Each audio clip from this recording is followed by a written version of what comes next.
नमस्कार दोस्तों।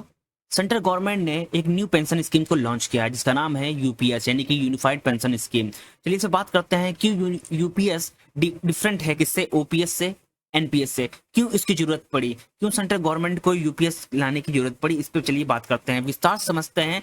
UPS, OPS और एनपीएस है क्या।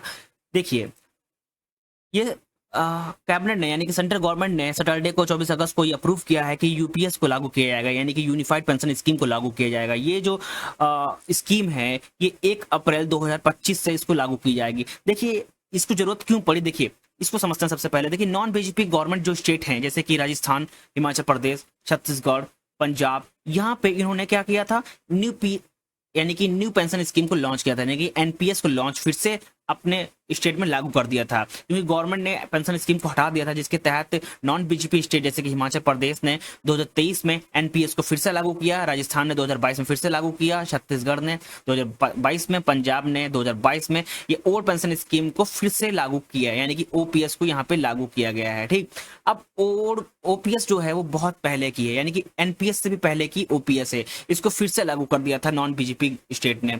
बट अब इसी साल 2024 में असेंबली इलेक्शन होने जा रहे हैं। ठीक, असेंबली इलेक्शन जो है जम्मू कश्मीर में, हरियाणा में, महाराष्ट्र में, झारखंड में होने जा रहे हैं, जिसके तहत ये फैसला लिया सेंट्रल गवर्नमेंट ने, ये अनाउंस किया कि वो नोवल पेंशन स्कीम को लाने जा रहे हैं। ठीक, जो ये बहुत ही इंपॉर्टेंट प्ले रोल करेगी पॉलिटिकल डेवलपमेंट में। ठीक, तो ये जो स्कीम है ये 1 अप्रैल 2025 से लागू की जाएगी। ठीक, अब इसमें बेनिफिट क्या होगा, देखिए जैसे ही यूपीएस को लागू किया जाएगा 2025 में, यहाँ पे टोटल 23 लाख एम्प्लॉय को यहाँ पे बेनिफिट होगा। अब बेनिफिट किन किन को होगा, यहाँ पे जो जो एम्प्लॉयज जो एनपीएस टाइम पीरियड में रिटायर होंगे उनको बेनिफिट होगा, और जो आने वाले एम्प्लॉयज है जो रिटायर होंगे उनको यहाँ पे बेनिफिट मिलेगी। ठीक, क्या है यूपीएस, चलिए इसे समझते हैं। सबसे पहले देखिए, सेंट्रल गवर्नमेंट ने यहाँ पे 5 फीचर्स में इसको समझाया है।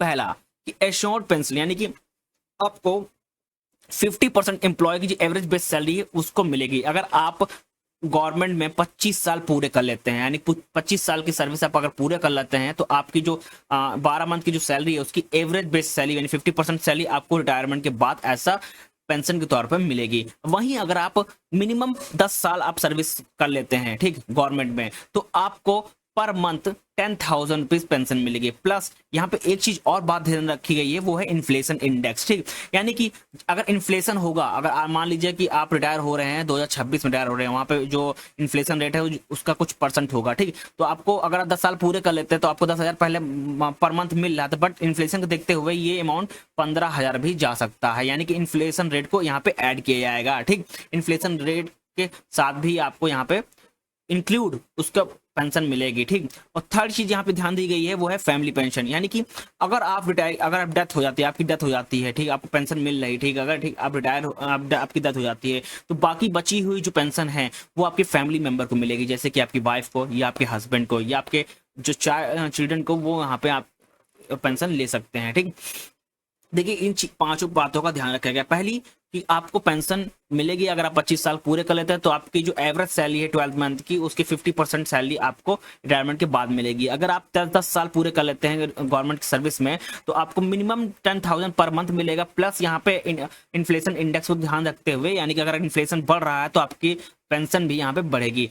थर्ड पॉइंट ये है यहाँ इंपॉर्टेंट चीज, अगर आपकी डेथ हो जाती है आप रिटायरमेंट के बाद, जो बाकी बची हुई पेंशन है वो आपके फैमिली मेंबर को मिलेगी, जैसे कि आपके वाइफ हो गए, आपके हस्बैंड हो गए हैं। ठीक, यहाँ पे उनको यहाँ पे फैमिली मेंबर को यहाँ पे दिया जाएगा। ठीक, अब बात कर लेते हैं क्यों इसको इंपॉर्टेंट पड़ी। ठीक, क्यों हमारे पास जब एनपीएस था क्यों हमको यूपीएस की जरूरत पड़ी। सबसे पहले बात कर लेते हैं एनपीएस होता क्या है। देखिए, एनपीएस एक है न्यू पेंशन स्कीम जिसको लागू किया गया था 1 जनवरी 2004 को। ठीक, अब इसको किसने लागू किया था, इसको लागू किया था अटल बिहारी वाजपेयी गवर्नमेंट ने। यहाँ इसमें इसको लागू करने का खाली एक मोटिव था कि जो ओल्ड पेंशन स्कीम थी यानी कि जो ओपीएस थी उसमें कुछ फंडामेंटल प्रॉब्लम थे, जिसके देखते तहत अटल बिहारी वाजपेयी गवर्नमेंट ने एनपीएस को लागू किया था। एनपीएस को लागू करने की जो डेट है 1 जनवरी 2004 को लागू किया गया था। इसमें ओवरऑल सेंट्रल इफेक्ट और इंडियन पेंशन पॉलिसी के तहत इसको बनाया गया। ठीक, इसको बेसिकली यहाँ पे अपडेशन कह सकते थे कि जो फंडामेंटल प्रॉब्लम थी यूपीएस में उसको चेंज करने के लिए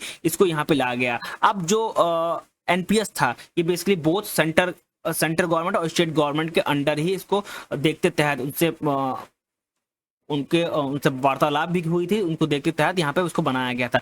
अगर अंडर ओपीएस की बात करें तो यहाँ पेंशन गवर्नमेंट एम्प्लॉय क्या करता है, both central government and state government was fixed to 50% last on basic pay. ठीक, अगर यहाँ बात की जाए, ठीक देखिए, अगर एनपीएस की बात की जाए तो एनपीएस में प्रॉब्लम क्या थी, ओपीएस में प्रॉब्लम क्या थी। ठीक, देखिए ओपीएस में प्रॉब्लम ये थी कि वहां पे जो अमाउंट है अनहेल्दी तरीके से यहाँ पे सर्कुलेट हो रहा था। ठीक, वहां पे एवरेज लाइफ स्पेन की, यानी कि वहां पे हेल्थ की कोई यहाँ पे फैसिलिटी नहीं थी ओल्ड पेंशन स्कीम में।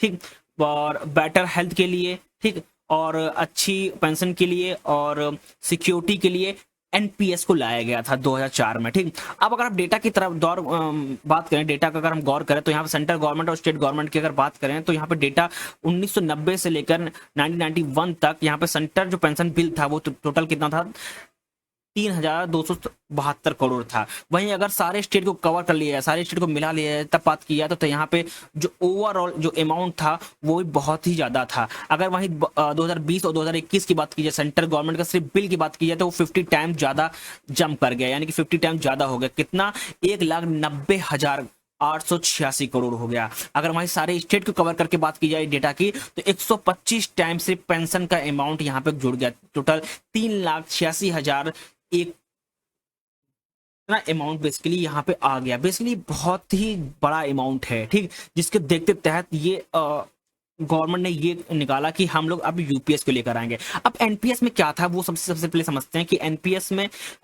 तो जब था तो हम लोग को यूपीएस में क्यों आने की जरूरत पड़ी। देखिए, अगर एनपीएस की मैंने ऑलरेडी बात की थी कि एनपीएस को बेसिकली इसलिए लाया गया था क्योंकि ओपीएस को रिप्लेस करना था। ओपीएस में कुछ प्रॉब्लम थी, कुछ फंडामेंटल प्रॉब्लम्स है, जैसे कि लॉन्ग एवरेज लाइफ स्पेन की नहीं थी, और फाइनेंशियल और हेल्थ के लिए सिक्योरिटी नहीं थी। ठीक, उसको देखते थे एनपीएस लाया गया था। अब एनपीएस में दो फंडामेंटल थे। पहला जो वे था वो इंश्योर पेंशन, यानी कि आपको पेंशन इंश्योर मिलेगी। ठीक, दूसरा जो वो था कि जो एम्प्लॉय था वो खुद से कंट्रीब्यूट करता था गवर्नमेंट में। जैसे कि अब एनपीएस में क्या था कि टोटल 10% जो कंट्रीब्यूट कर रहा था वो एम्प्लॉय कर रहा था, और बाकी का जो 14% था वो क्या कर रहे थे, गवर्नमेंट कर रही थी, यानी कि जो गवर्नमेंट थी, सेंट्रल गवर्नमेंट, वो यहाँ पे कंट्रीब्यूट कर रही थी। उसी बेसिस पे आपको जब रिटायर हो रहा था तो आपको पेंशन मिल रही थी। ठीक, अब यहाँ पे क्या था कि एनपीएस में चॉइस थी, यानी कि लो रिस्क से हाई रिस्क की तरफ था। यहाँ पे जो पेंशन फंड मैनेजर है, ठीक है, वो प्रमोट कर रहे थे पब्लिक सेक्टर बैंकिंग को और फाइनेंशियल इंस्टीट्यूट को, as well as private companies के। अगर स्कीम अंडर एनपीएस की बात की जाए, जो ऑफर कर रहे थे 9 पेंशन फंड मैनेजर, वो थी SBI, LIC, UTI, HDFC, ICICI, Kotak Mahindra, Aditya Birla, Tata और मैक्स। यहाँ पे ये 9 पेंशन फंड मैनेजर था जो इसको एनपीएस को मैनेज कर रहे थे, और जिसके देखते तहत अब यहाँ पे क्या हो रहा था, जब एम्प्लॉय सबमिट कर रहा था अपना अमाउंट, अपना 10% कंट्रीब्यूट कर रहा था और गवर्नमेंट यहाँ पे कंट्रीब्यूट कर रही थी, तो जो रिटर्न मिल रहा था ना, जो रिटर्न मिल रहा था वो लो से वेरी हाई रिस्क पे था। अगर 10 साल किसी ने रिटर्न, बेसिक 10 साल का रिटर्न बात की जाए तो एनपीएस स्कीम के तहत सेंट्रल गवर्नमेंट बेसिकली फ्लोट कर रही थी, जैसे कि हो गई एसबीआई, एलआईसी, यूटीआई, यहाँ पे 9.22% यहाँ पे मिल रहा था रिटर्न। अगर वहीं 5 साल रिटर्न की बात की जाए तो 7.99 मिल रहा था। अगर 1 साल की रिटर्न की बात की जाए 2.34 रिटर्न मिल रहा था। तो बेसिकली जो रिटर्न है वो हाई रिस्क स्कीम थी। ठीक है, और ये बेसिकली हायर थी कि 15% के, जिसके देखते तहत गवर्नमेंट यहाँ पे एनपीएस को बेसिकली ये जो कंट्रीब्यूशन था, जो एम्प्लॉय कंट्रीब्यूट कर रहा था, देखते तहत गवर्नमेंट इनको अच्छा रिटर्न नहीं मिला था एम्प्लॉयज को। अब इसको ही बंद किया गया था, बेसिकली इसको ही यहाँ पे रोक लगी थी। ठीक, इसमें चेंजेस हुए थे। कुछ नॉन बीजेपी गवर्नमेंट थी जो यहाँ पे फिर से, यानी कि ओपीएस को लागू कर दिया था इन्होंने। 2022 की बात की जाए, 2021 की बात की जाए, 2023 की बात की जाए, बहुत ऐसे स्टेट हैं जैसे कि हिमाचल प्रदेश हो गया, राजस्थान हो गया, ठीक, झारखंड हो गया, इन्होंने ओल्ड पेंशन स्कीम को लॉन्च कर दिया था। ठीक है, अब ओल्ड पेंशन स्कीम में यह था कि गवर्नमेंट यहाँ पे कोई भी कंट्रीब्यूट, मतलब एम्प्लॉय कोई को भी कंट्रीब्यूट नहीं कर रहा था, जितना तो कंट्रीब्यूट कर रहा था वो गवर्नमेंट और स्टेट गवर्नमेंट, सेंट्रल गवर्नमेंट और स्टेट गवर्नमेंट मिलकर यहाँ पे ऐसा रिटायरमेंट, जब एम्प्लॉय का रिटायरमेंट हो रहा था तब वो अमाउंट यहाँ पे पे कर रही थी।